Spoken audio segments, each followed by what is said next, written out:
Okay, brilliant. Well, there were three men instrumental in making that happen, and I want to welcome them up on stage now. Please give a big round of applause to Mr. Andrew Turnbull, Mr. Chris Carter, and Mr. Chris McFeely.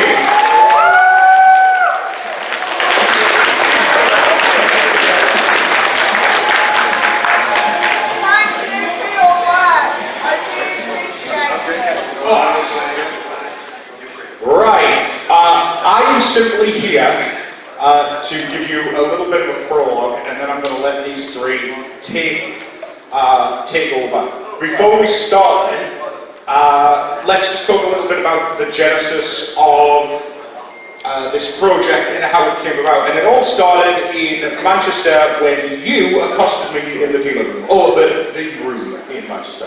I would say accosted. Well, you had an idea. Yeah, no, it was just a passing idea. I had seen, I don't know if some of you may know a YouTuber named Ian Carlisle. Yeah, I had seen that he had done some deleted scenes for Transformers Animated for TF.Con, and that set a cog spinning in my head. Well, we do have Ian had to take extra time and effort to get voice actors to record material, just some scripts. But I got a wheel was spinning. I said, well, we do have the original studio recordings for, well, many episodes, courtesy of the Mavis Brothers.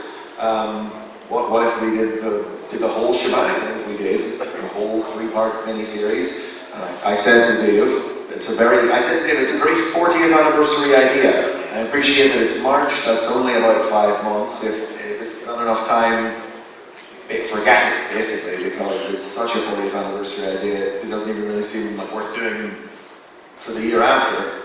Yeah. Now that we've done it, I kind of completely disagree with myself, though. It turned out really cool, if I do say so myself. And I'll be perfectly honest with you, like, as soon as you said it, it's like bright-eyed child who has the best idea. I'm just like, yes. We're doing this. Grab Andy Turnbull and like, I don't even think I told you, I was just like, come with me now, and dragged you over to Chris Carter's table. And poor Chris, he's there, he's selling, he's drawing, and all that stuff. Like, Chris, stop what you're doing right now and listen to me. What do you think?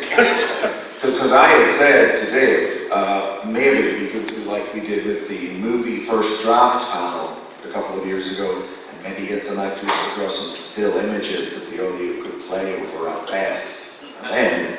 Yeah, so part of the thing with any of the ideas for TF that Dave comes to you with is Dave is 100% enthusiasm, easy for me to say, but sometimes a little bit like the practicalities and can it work. So a lot of my job is going, can we make it work? Or can I think we make it work? Because there are times I sometimes go to Dave, yes we can do it, in the back of my head about, I have absolutely no idea, but I'm committed now, so we're going to find a way somehow. That's why I'm massively enthusiastic about everything, because I don't have to do the work. It's all good. Yeah, people with ideas are the worst. Because when Chris was relaying the idea, and he's like, oh, we could do some still images, and it's like, well, we've kind of already done that. I think we can maybe try a little bit more ambitious. And then I just turned to Mr. Carter and said, because I'm a little bit out of touch with animation, I can draw, but it's been so long since I've done anything. It's like, it would take me 5 months to get up to speed. So I was like, Chris, what can you do? Yeah, and then it's in the back of my mind. I am, but you wouldn't really notice, I don't really use it very often, but I am a trained animator. I do have an actual animation degree, so I know a lot of the technicalities and practicalities of this. So you have to think, okay, most of the animation is done because it already exists. And I know in my head, from a technical point of view, I'm not going to have to redraw absolutely everything. There's a lot of stuff we can reuse, and we've got a good excuse to reuse it because the original animators reused everything over and over again. So I know that we've got a way to justify reusing stuff because they did it, so we can totally do it. And then I was thinking, well, we can't reuse everything. There is going to be some stuff we have to draw ourselves. And then I think to myself, so I know the technicalities of what we can do for this, but I also know the style of the show. And I know that, you can do things in layers, you don't have to animate absolutely everything. A lot of times characters will just stand stock still when other people move. And I can see in my mind's eye how this can work. So I know, okay, this is technically very doable. What's going to constrain us is the time and how much we've got to do. So that's when I said, you know, how much deleted material is there? And then we have to think, okay, well, we know it's not loads, and then we have to think of the context of it. So you think, well, if it's just the occasional line in a scene, that's not too bad. You can rescore things, you can retime scenes, that's great. But then you get stuff like Sunstreaker and Trailbreaker have to repair the dam. Well, Sunstreaker is barely in that show, so you can't really reuse much from those 3 episodes. You can use it from elsewhere, which we did. Yeah, well, because that was, you know, it wasn't a hard and fast rule because we didn't have to break it sometimes, but we tried to only source from more than meets the eye if possible, or very early season 1 episodes. Like as I said, Andy and Chris did the animation and the art, and I just really put the sound and the picture together. But like I had a rule in my head where it was like no music except the Johnny Bundos tracks from the first 3 episodes, none of the other music. And if you guys remember that the scene on the Ark at the start, I had a different music track number originally, and I did a double check. I was like, no, not the original miniseries that's coming out. And I think the track I used first was better, but it wasn't the original miniseries, so I replaced it. You know? Yeah, so that's kind of the approach. So once you kind of knew, okay, we know that this is technically doable, and then it was just the time factor then. So, and we kind of agreed, kind of thought, yeah, we'll do this. And then as time went on, it was like, oh, actually, this is a little bit more complicated than we thought, but we know we can still do it. And then I think if we had a bit more time, we would have just corrected more and more stuff. But also, you get to the time you think, well, you know, how much tinkering is too much tinkering? You want to try and keep it consistent. You want to have it feel like it's part of what it would be like, and not go too overboard. But we kind of decided then in March, yeah, you know, we can do this. Yeah. And then we went ahead and did it.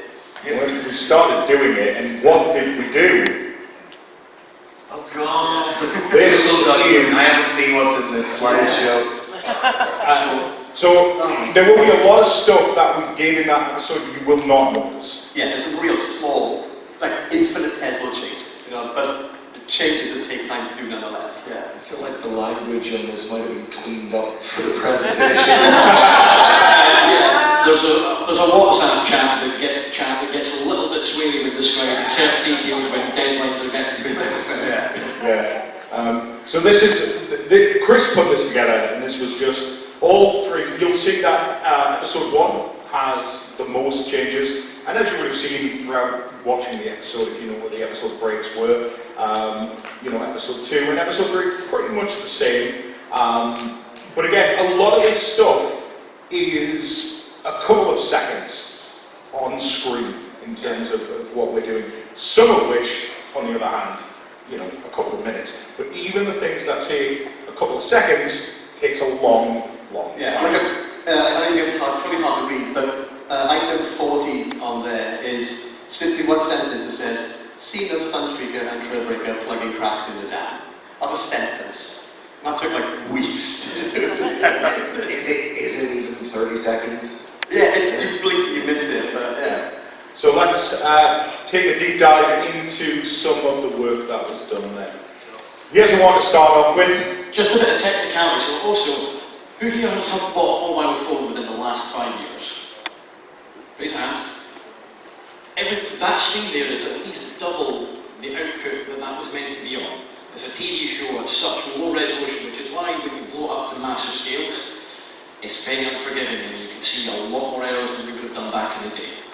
But all the animation at the time was 24 frames a second, so it's 24 images, however they double up, so it's effectively two shots per one, so 12 images per second, generally for TV animation.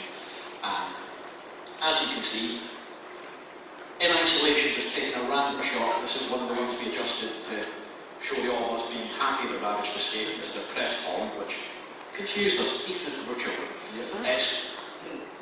It's not, we project a lot of love on the show because of the voice, because of the connection, but they were working to such insane deadlines that it was get the job done. Which we followed that. Again, not only because we had to, but because we needed to.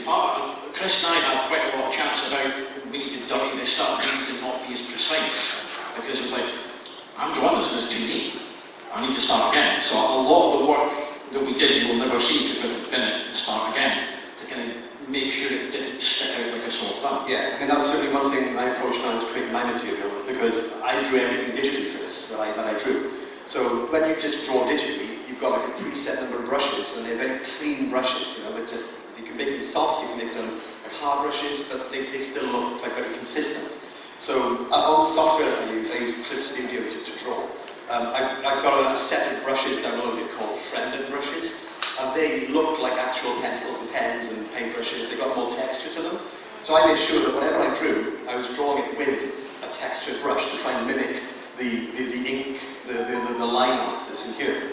And when I need to talk about the 24 frames a second thing, when we were making things move, and it was moving way too smoothly because it was being done on modern software with modern hardware, modern displays, and everything looked too smooth.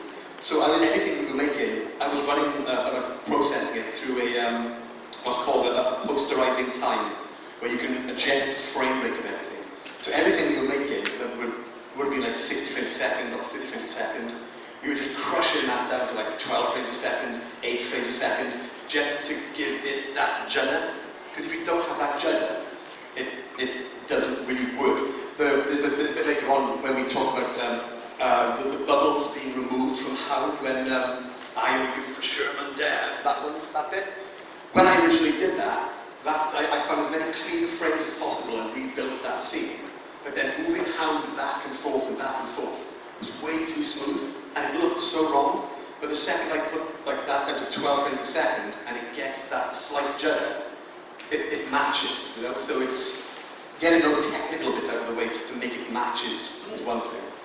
There are a few little bits that I took care of, like reusing animation or when you talk about sliding back and forth. There's a little scene where we pull out to show an image on Cybertron 1 screen. And yes, it's too smooth because I don't know what I'm doing. You guys know what you're doing.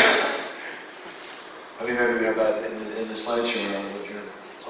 So here's a couple of examples of things, again, that you might not have noticed, but I think a lot of people did pick up on the Starscream repaint. I'd like to point out I got vetoed on my choice, because this was Chris's alright pass, but I gave the guys a model sheet for what if Commander Giactis was in Sunbow. And the chat was tumbleweeds, very much.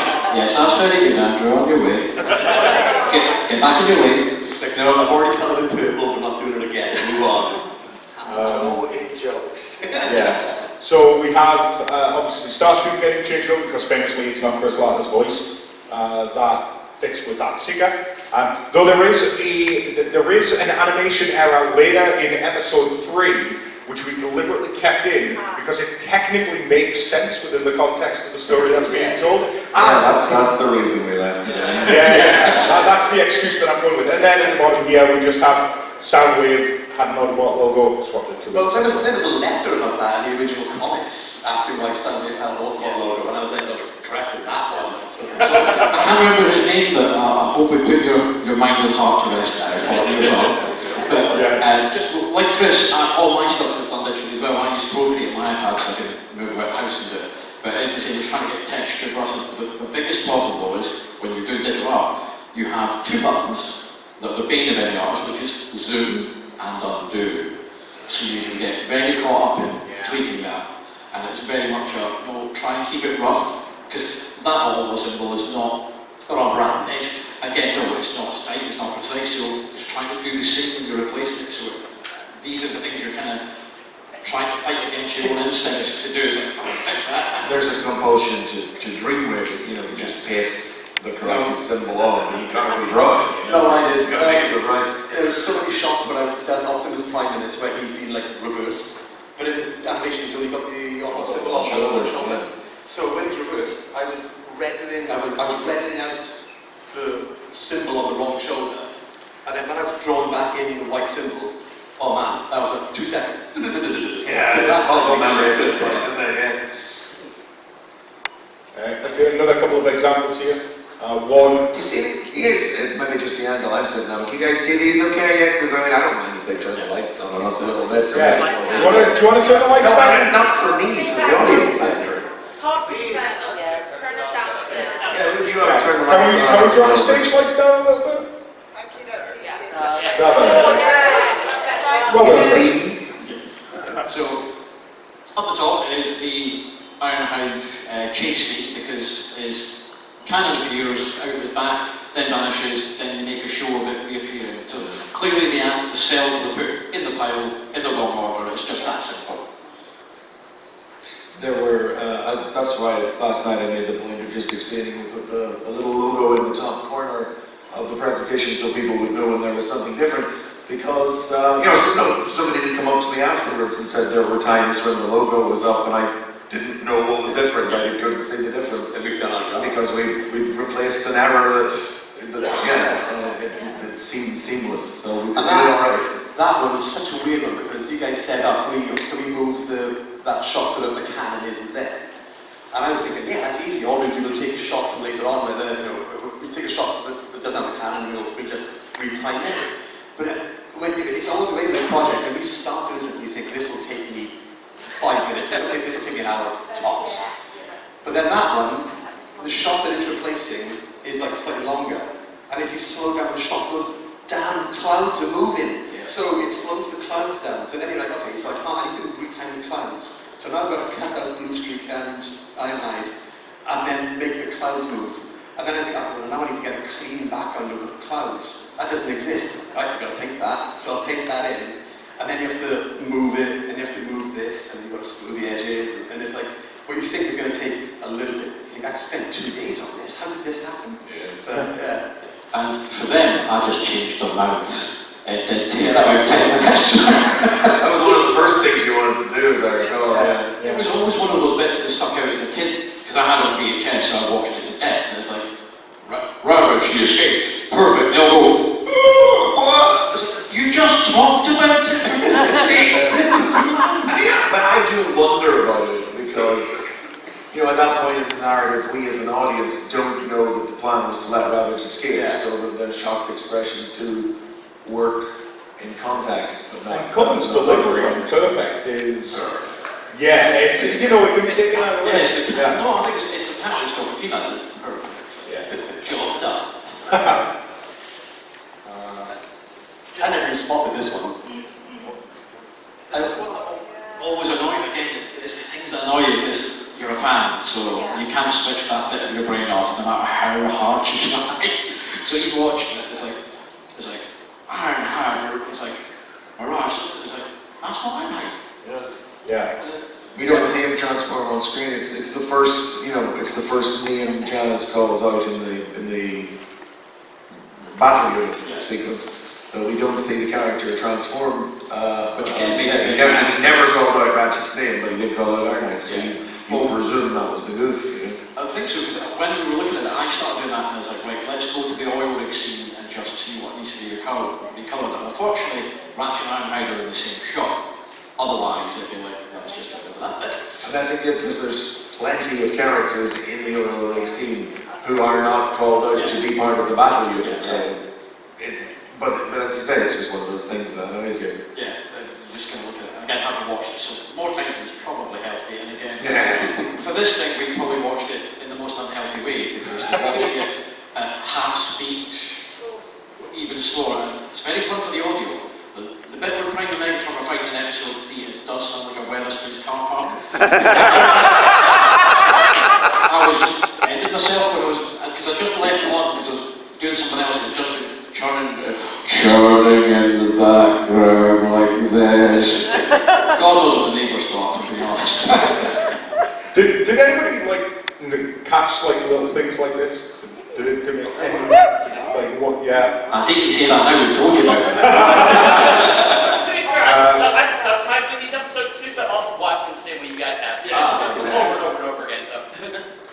This was one I think people didn't notice. I mean, there'll be some really eagle-eyed gentleman over here who maybe did spoil it, but the reaction was, there was no audible reaction in the room. I've never seen this mistake. It just never, in 40 years, I've never spotted it. I'm looking at it and I still don't know what I'm looking at. Yeah, next.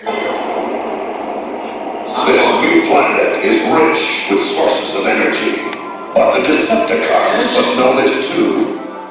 So we must find them and stop them.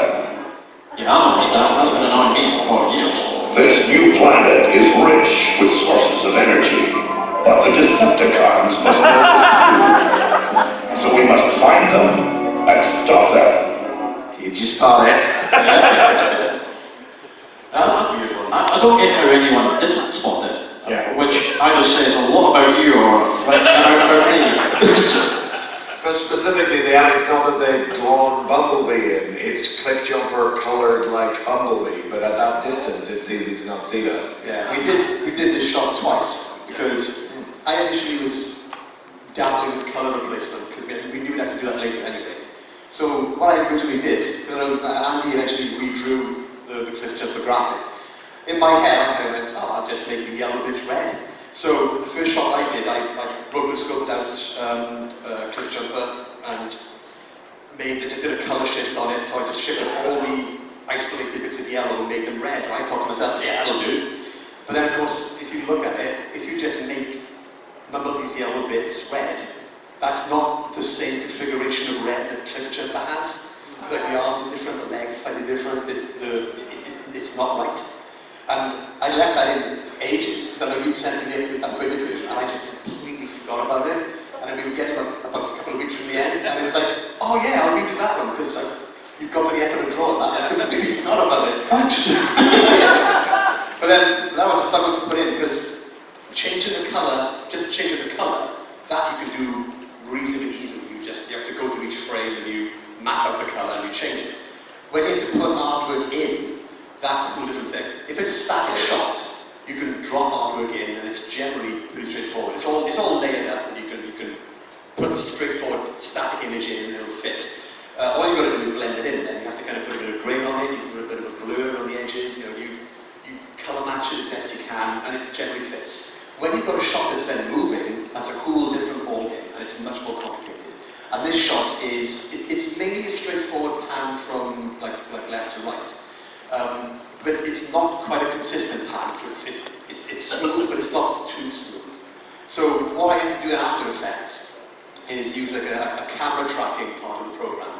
And what that does, it'll just put hundreds and hundreds of small camera points on each frame.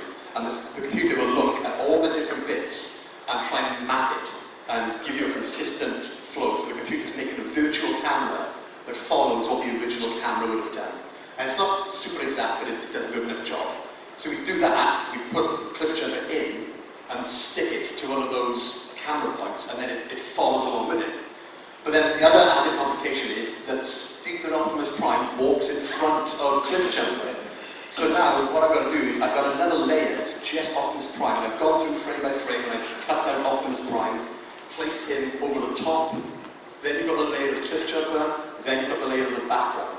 And then you have to then crush it all together, make sure it's tight. And like I said before, because of the frame rate, when the camera's moving, it's pulling Cliffjumper across super silky smooth and gets this really juddery motion, and it sticks out again. So then you have to go back in and adjust the frame rate to make it so that it matches. And if you look at that with a fine-tooth comb, Cliffjumper isn't absolutely spot on, but it passes muster for like a quick second, you know. When you're not looking for it, you don't spot it. That was a lot of the easy stuff. Hey! This, I think, was like the first scene that sticks out to me. Anyone just negative. The other side of the Cybertron's blacker than the inside of the drive shaft. Unless a new supply of energy is found, nobody is going to win this war. When do we start the search mission? Soon as you're ready to launch.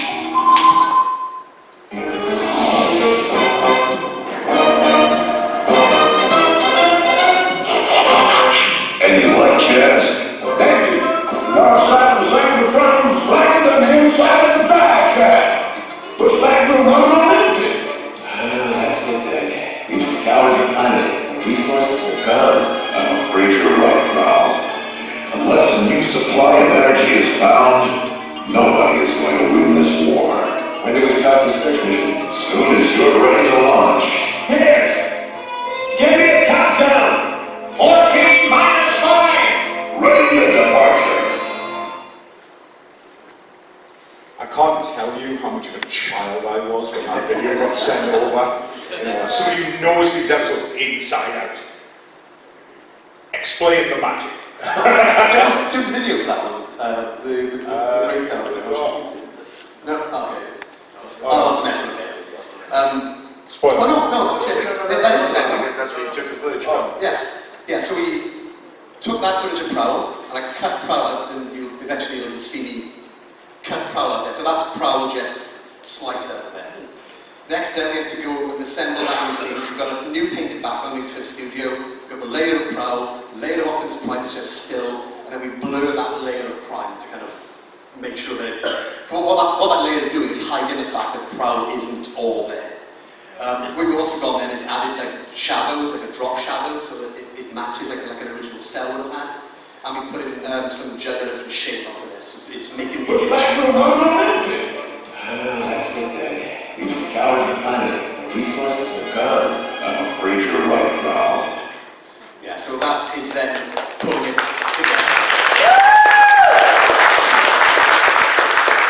As you said, if you're fine-tooth combing it, if you're really, you see the joins, but I'm sitting watching it on the sound system in here, I think, very much flattered the viewing. We talked about that Yeah. last night. Because the audio, the recordings, the studio recordings, they're not clean recordings.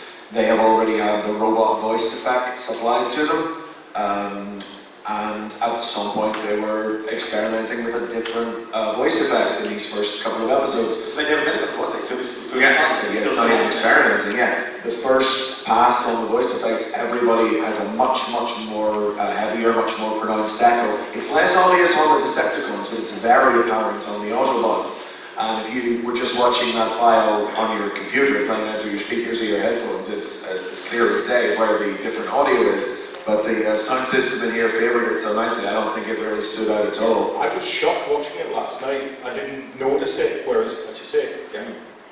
But in terms of like music and sound effects, it just where jazz comes in and the background music goes bum bum bum bum. That's where I started the splice. I got that piece of background music, just carefully lined it up with the music leading in, and then all the other sound effects and voices that you heard played over the top of that, I put back in so that the music could flow uninterrupted and try and create something immersive rather than just have it cut in or cut out or fade out like disharmoniously. Yeah, which I know Chris has kind of downplayed some of his contribution, but I think that's fine. A lot of us kind of, it's as much the sounds of Transformers cartoon that will live with us, it's the audio power, it's the whole audio experience that makes that live. Because the animation, we love it, but it was done at such an insane deadline that it's not the best. It's not the worst. It's perfectly functional, but a lot of the audio and soundscape is a lot heavy lifting on that show. And if that wasn't right, you would probably notice it more, and you'd probably see the joints more. Well, I mean, like, as speaking for noticing it, like, I don't know if anybody in the room noticed it, but Laserbeak's beeps are different in the new cut. Because could I find a clean sample of that sound effect to use? No, I had to make one. Because, I mean, most of the sound effects in Transformers are just either from Star Wars or from Hanna-Barbera. And there is a wiki out there, it's a sound effects wiki that has digitized Hanna-Barbera released on CD many moons ago, like their sound effects library, but not every song from Transformers is from Star Wars or Hanna-Barbera. There were just some I just could not find matching samples for. I couldn't pull clean samples out of the episode. There's a radar paint noise that you hear in, well, maybe we'll have the Kia Carlson scene on here, I'm not sure, or in a few other places, and the background needed to be silent enough that you could just hear the sound effects in the background. There was no even a clean sample of it, so but this is what you say, you know it inside out, and you know it's not right. I didn't notice the beeps. Fair enough. I've seen that more times than is healthy for any human being, so Long pitch, Andrew. And here we have the back of Gears. it's odd that certain characters got a bit more love from us than any others. Like, I forgot this one. it's a lot of the big guys did. There wasn't a lot of work on Prime or Megatron as such. It's again a lot of work restoring Mirage's prominence in terms of the story arc, but in terms of the background, it's things like I only discovered this when we were doing the editing. It's like that little guy there was always drawn as Gears.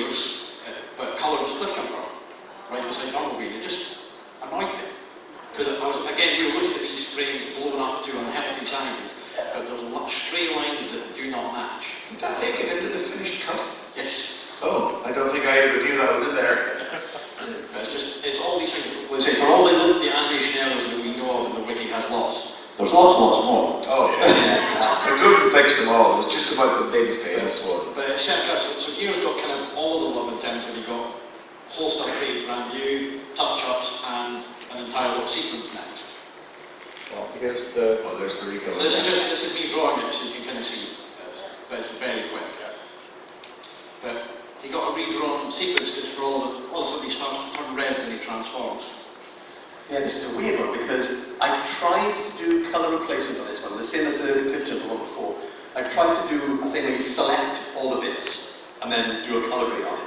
But this is like this colour area, when it goes to like an all red truck originally, it's really hard to fix using colour replacement because it's intentionally done. Because when it goes from the blue robot mode bits to a red truck, look at it frame by frame, the colours change. The paint, the physical paint has been mixed differently to go from the blue to the red. These are the ones I had to basically redraw. So the way it works is, these are the ones I redrew, is I would take, I'd copy the animation frame and set it layer, get rid of most of everything other than gears and a little bit around the background so I could kind of be as neat as possible. The frame D is arm starts to go red and then it spreads, like he's caught something, don't know what.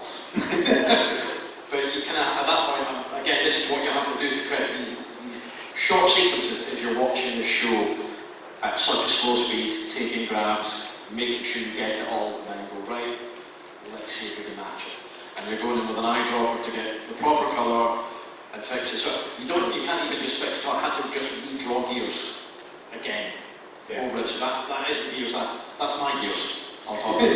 That's mine! He's mine. You know what really grinds my gears? Having to draw gears, 24 frames a second. This is an interesting one. I'm sure this is a one that everybody has seen because it's so prominent.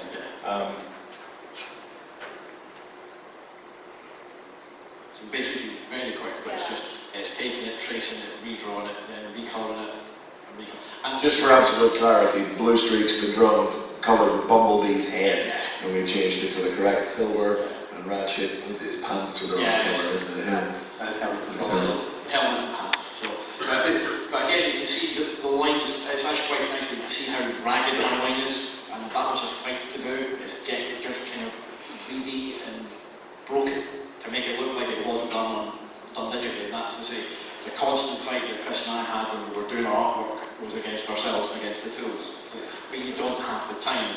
I do actually have animation cells in the house that I could draw, but it's like, I do not have the time. We've got 5 months, we can't indulge that kind of nonsense. So we're not going to bother fixing Ironhide's butt on this, are we? What's wrong with Ironhide? Oh no. Oh, we did fix it. Yeah, we did fix it. But that's the bit, again, because you're so focused on fixing other mistakes, you miss the other ones that are there. But we did catch it in there. Ironhide's pants aren't supposed to be red. They're red, and we did get that.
it in the script? No, he just returns fire.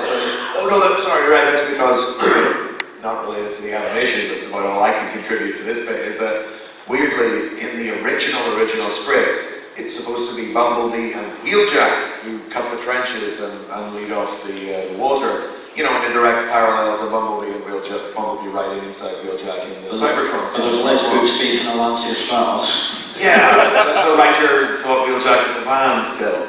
And it was supposed to be Ironhide and Trailbreaker who fixed the dam, because Ironhide shoots glue out like Ironhide does.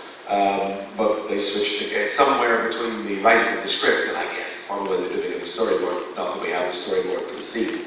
They changed which characters it was. Yeah, so that dam bit was an interesting one because, like you say, there's no storyboards particularly. And also, we look at the script and you've got your narrative head on and your very practical head on. Now, narratively, later on in this episode, Prime and Megatron fight on top of the dam. So, Sunstreaker and Trailbreaker land on the top of the dam. Now, with my story head on, I don't want to do that because the script specifies that they're on like a walkway kind of thing.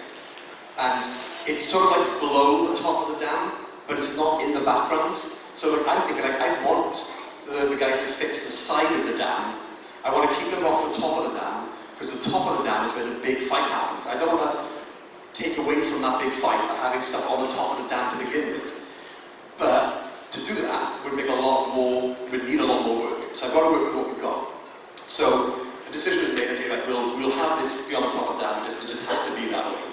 So they're building this out then, there's very little Sunstreaker to cull from in these 3 episodes. So the bit you see a Sunstreaker there from yeah, sorry. I haven't watched much G1. I've seen these 3 episodes, King of X Sigma, War Dawn, and the movie. And that's about it.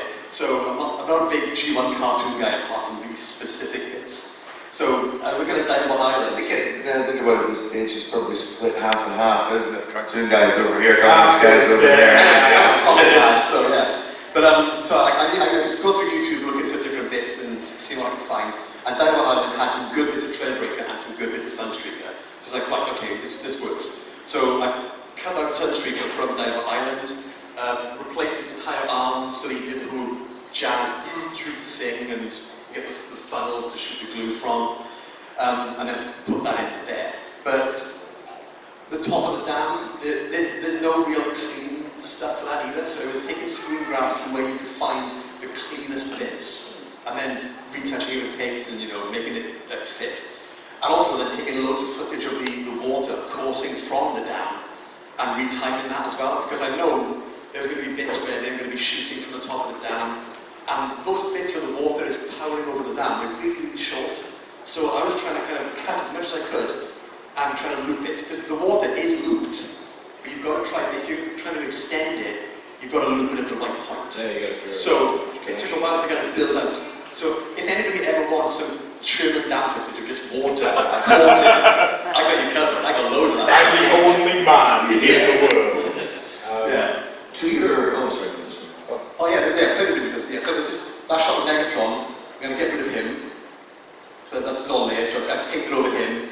And I've taken a shot of Trailbreaker from later in the episode and Sunstreaker from the movie when they're going to the shuttle crashing. The shuttle's on fire. So I've drawn over those and brought those in and matched them up to kind of follow the style and shape them in. You can see, and again I've used the brushes to kind of look all jaggedy and try to match that cel-shaded look. I've made that back bit green just to make compositing easier for me later on, because that green is a real easy colour to just completely remove. Is that stuck now? Okay. Oh yeah, so and then landing on the dam. This is where you see all the different animation frames. So I draw these by hand on my tablet and animated them in. So Trailbreaker is directly referenced from Ratchet landing when Ironhide lands in the drink earlier on. So Trailbreaker is pretty much just copied over Ratchet's movements. And once I had a feel for how Ratchet was landing, Trailbreaker was landing, I then did Sunstreaker by hand myself. So that's me trying to do almost a superhero landing, because he does landing and his hand comes down. So Sunstreak animation, and again, you can see the high level of detail I'm working to there. You can see it's going to be like yay big on screen, so you know you've got a bit of leeway to play with. But then it's just a matter of getting all these different layers to do the different things, and each layer is just the line art, and the flat colours, and the shading. And that faint version of Sunstreaker there, that's called onion skinning. So when you're doing animation, the frame you're working on, you can have a very faded version of the previous frame behind it, so you can see where you're going. And you can onion skin 3, 4, 5 frames, so you can see a kind of a quick schematic of how your animation is looking. And then when you play it back and forth, you can start to see how it actually flows, and then you can go in and tweak things and make frames longer, make frames shorter, move things up a bit, down a bit. And this is where you kind of tweak things. And it's very easy to say, but it took me, I think, this was done, it took me 3 days to draw these bits. And after you've drawn them, then you've got to export them from this program, take them into another program, and then you've got to merge them in, you've got to blur them, you've got to color grade them, you've got to add grain, you've got to add a little tiny bit of shape so that it doesn't look too smooth. So it's all this work that just compounds as you're building things. To your point about having to make that artistic decision about where to set the scene, just feel like it's maybe worth just making clear that there are other things like that. And this does not in some way like represent the true, unfiltered, original vision for the episode. Oh, yeah, it's not like you had to make one of the big ones early on is I guess we don't have the scene here, but it's where there's a short scene of we see Bumblebee being repaired inside the Autobot base on Cybertron. So in the finished episode, Wheeljack drives past, Soundwave, the lamppost transforms, releases Laserbeak spies, and then goes straight into the scene with Prime and his men. Per the script, Soundwave doesn't release Laserbeak until after the scene of Bumblebee being repaired, but there's no nice clean way to cut from that one solid shot of Wheeljack going past, then Soundwave transforming. It doesn't flow smoothly, so I just decided, that was an editorial decision again on my part, just left it in as Laserbeak spy on the whole scene. It kind of it makes it more legitimate because again it's compromised because of deadlines. Because if you have your time, you do it to perfection. Perfection is the enemy of completion. So having the insane deadline kind of meant you didn't have time to over elaborate. You kind of went, what's the best way to do it for the deadline, not how good can I make it look, which is in keeping with what's on screen.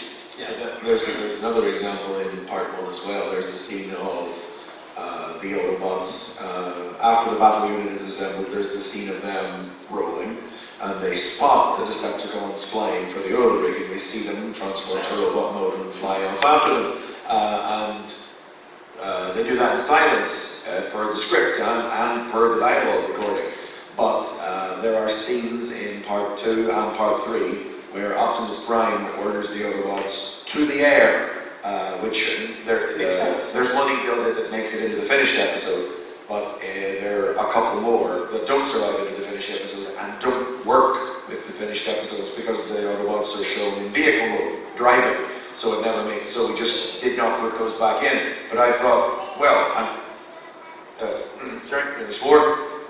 I said, F it, I'm just going to throw that in to that scene in part 1 anyway, just for the sake of using it, you know. And it makes it slightly more funny, like we'll just drive on, oh wait, we can actually fly.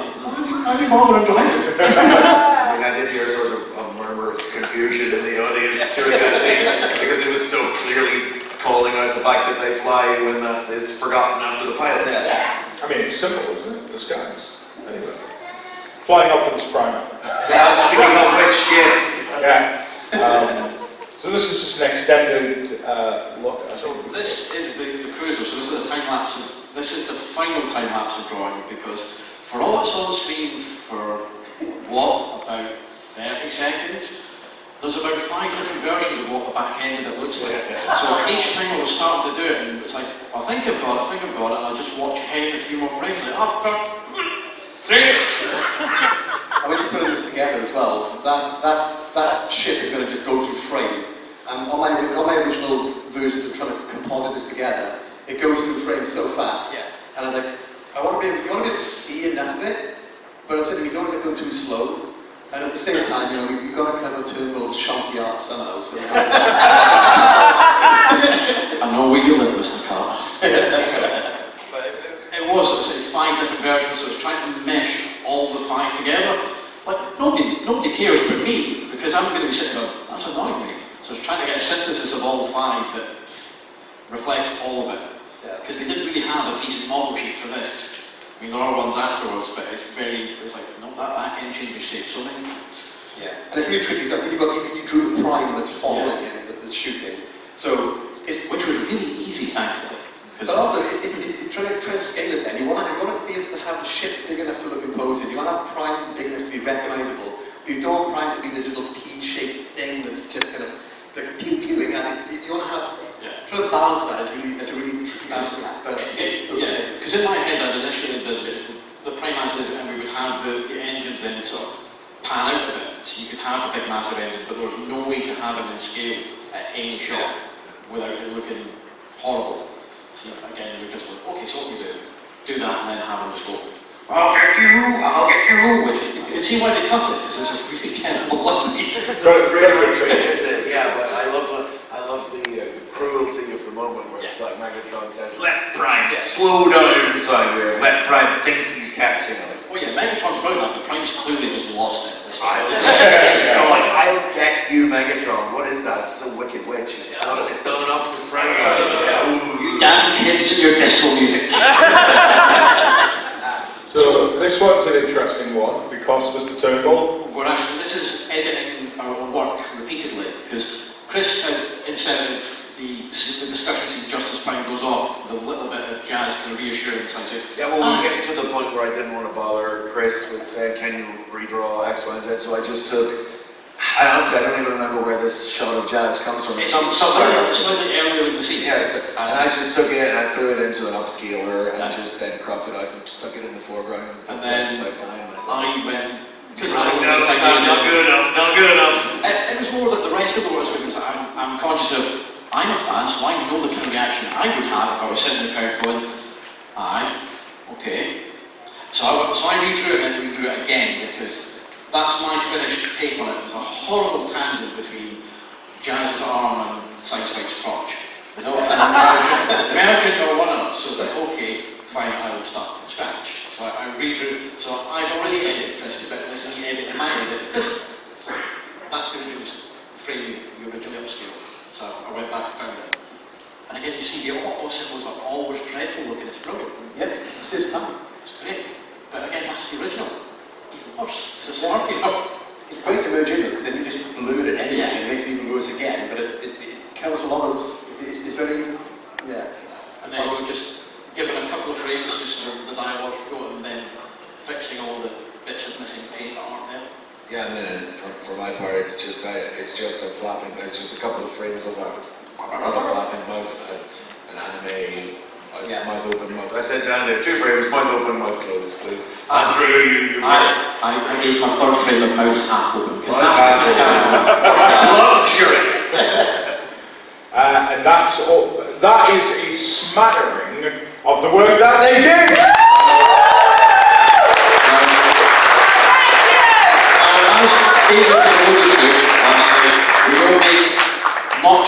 We will make all of our edits available. We're happy to share. If you ambush the bar later on my iPad, I'll show you all the time lapses. I've got loads, and I'm quite happy to talk about how wonderful I am. You might have noticed. But we will share all the edits and stuff, and then we'll look at what is the best way to share the whole project. Because, well, speaking as a YouTuber who has had to deal with copyright. That's what it says on my business card. I think we probably could get away with just putting up. You won't be able to monetize it, but has the already big on takedowns. Why would we want to make money? I mean, speaking of making money, if you do want to, there are actually prints over there. Oh yeah. That's actually done by Mr. Perry, I believe, for this project. Oh no, Grace is already left. No, it's just left. It's in the book. It's got board probably listening to us. If you're of an age like me who's ready to crumble the dust, you'll remember the arrival from Cybertron, which up until last night was the best way to consume the first 3 episodes of Transformers. I think we've trumped it. We commissioned Mr. Perry to do a one-off print recreating the cover in his own style, available there at our merch table. The last thing that I want to say about this, because again, like once the ball was in motion, I was just in the WhatsApp chat patiently waiting for Mr. Carter to post like another video. But one of the things that I take away from this, and I mentioned it briefly last night as a throwaway, and we've talked a little bit about this, is just, you mentioned out of character, Optimus Prime, I'll get you, and stuff like that. But I think what makes me proudest about this is how well we track Mirage in this, and it's something you could speak on a little bit. You watch, excuse me, you watch More Than Meets the Eye, and we're all here, we're all fans, but More Than Meets the Eye is a bunch of stuff that happens one after the other. Yeah. There's not much in the way of a real plot to More Than Meets the Eye. It's just the oil rig, it's the set pieces of different energy rigs. Except for the big through line of Starscream and Megatron's rivalry, which is even more pronounced in the extended cut. Starscream gets dog's abuse throughout that constantly, and fully deserved because he is constantly messing up and constantly saying stupid things. But in the finished cut, Mirage is really only gets any stuff in the final episode. And yeah, there's some stuff with there is still a thing in part 2 for Mirage. Down, After the down, you can go back to That's Cybertron. it. Yeah. That's it, just like one line. But there's a whole bit, whole scene cut from part 1 with Mirage talking about what life used to be like before the war that starts that through line in motion and takes you through to the end of the miniseries. And there's even just a couple of extra lines in the final scene. See, the line with Prime where he just like, except for the fact that Mirage just went home during the battle, because he doesn't like to fight, which again is a callback to, you don't like to fight, but you're not bad for Mirage. You know, it's like, I love those lines in Mirage. It's like, it's just one extra line, but just before he appears out of being invisible, Starscream says, "My time is now." And then Mirage goes, "It's nobody's time." And then he appears and he shoots the console. Or as the cruiser's coming down, Mirage goes, "You can't stop it now, Megatron. We're going down together." And I'm like, oh, he's ready to give up his life for it. It's a little bit. And thank you, audience, for being slightly less filthy-minded than the people who watched the planet. This is the last load. Get ready to pull out. Chris. Y'all need Jesus. Right. Well, look, I just want to say thank you all. One last thing that I will say is when we fixed the double take in the Battle of the Ark, we got a cheer last night, which was wonderful because that meant people were paying attention. Thank you to everybody. Thank you to you three for making this a reality. Thank you to Chris for... Thank you! Thank you.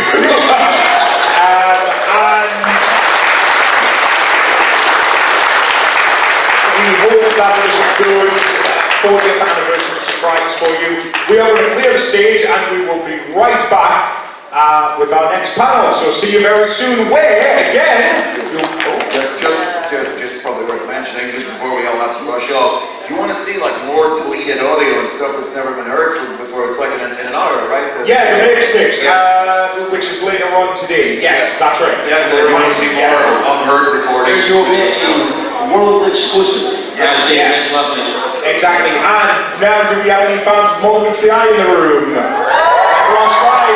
Not this More Than Meets the Eye. Yeah, the other one. Hang fire just a couple of minutes and we will be right back with more unseen material.